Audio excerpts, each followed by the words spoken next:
Ganitong luto naman ang gawin nyo sa itlog mga kakusina. So una, mag-prepare muna tayo ng 8 piraso ng itlog kasi maliliit siya mga kakusina kaya 8 piraso ang ginamit ko.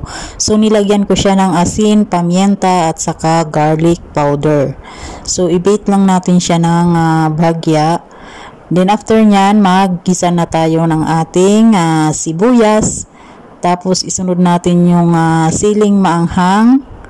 Ayan, igisa-gisa lang ng konti. Then isunod natin yung ating bell pepper na red, yellow, and green. So halo-haloin lang natin, igisa lang natin hanggang maluto siya or ma-half cook siya.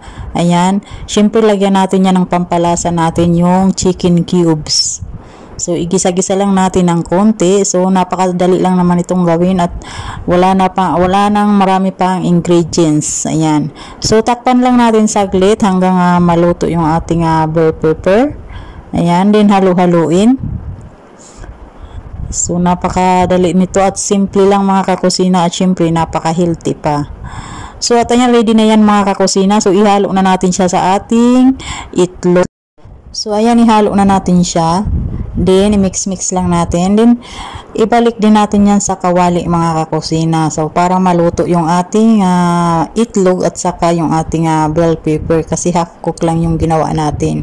So, takpan natin saglit. Then, after 5 minutes, halo-haloin natin siya. Ayan, ganyan siya. Halo-haloin natin para maluto yung sa ibabaw. So, after nyan, ay mix-mix na natin yan lahat. So, napakadali lang naman itong gawin mga kakusina. Yan, paulit-ulit. At syempre, lagyan natin yan ng ating green onion or spring onion. Para naman maganda ang kulay ng ating niluluto. Ayan. Simpleng itlog, ayan. Pero level up ang sarap. So, at ayan ang mga kakusina. Ready na yan. Ayan. Perfect ulam na naman. So, thank you so much for watching. See you on my next video. Bye!